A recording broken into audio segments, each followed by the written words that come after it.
ഇന്ന് ഹർത്താലാണ്, പണി കൊടുക്കാണ്.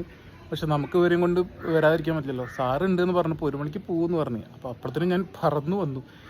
എന്താ പറയുക, കറക്റ്റായ സമയത്ത് നമ്മളെ പെട്രോളും കുറവാണ്, ഗ്യാസും കുറവ്, രണ്ടും ഡെഡ് ലൈനിൽ നിൽക്കുക. പോണ വഴിക്ക് പാതി വഴിയിൽ നിൽക്കുമെന്ന് അറിയില്ല. എന്തായാലും സാറെ കണ്ടു. നമ്മളെ ഗൗരവം പിള്ള ഭയങ്കര ഗൗരവമുണ്ടോ പേടിച്ചിട്ട് അവന് ഇന്നത്തെ 2ാമത്തെ ഇഞ്ചക്ഷൻ ചെയ്തിട്ടില്ല നട്ടലിനുള്ളിൽ. എന്തായാലും അവന് നടക്കാൻ പറ്റുമോ നോക്കാം. പിന്നെ നമ്മളെ ഡേസിക്ക് പ്രതീക്ഷകളില്ലെങ്കിലും ചെറുതായിട്ട് പ്രതീക്ഷ ഉണ്ട്. പറയാൻ പറ്റില്ല. കൊടുത്തിട്ടുണ്ട്, ഇഞ്ചക്ഷൻ കൊടുത്തിട്ടുണ്ട്. ആ കിടക്കുന്ന ആരാന്നറിയോ? അത് നമ്മുടെ പുതിയ ആളാട്ടാ, നമുക്ക് പരിചയപ്പെടുത്തില്ല.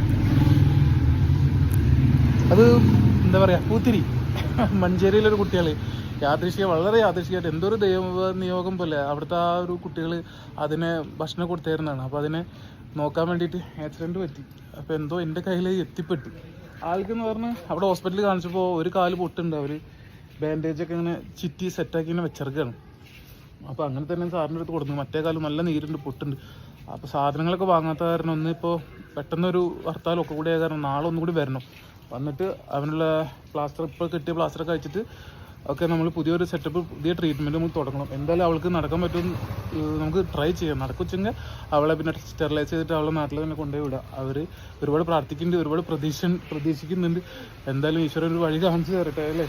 പുഞ്ചിരി സുഖമായിട്ട് ഉറങ്ങുകയാണ് പാവം. വളരെ എനക്കാട്ടോ, വളരെ കൂള്. പുഞ്ചിരി അല്ല, പൂത്തിരി എന്നാണ് അവളുടെ പേര്. എന്തായാലും അവളെ വിശേഷങ്ങളൊക്കെ ആയിട്ട് വീണ്ടും കാണാം.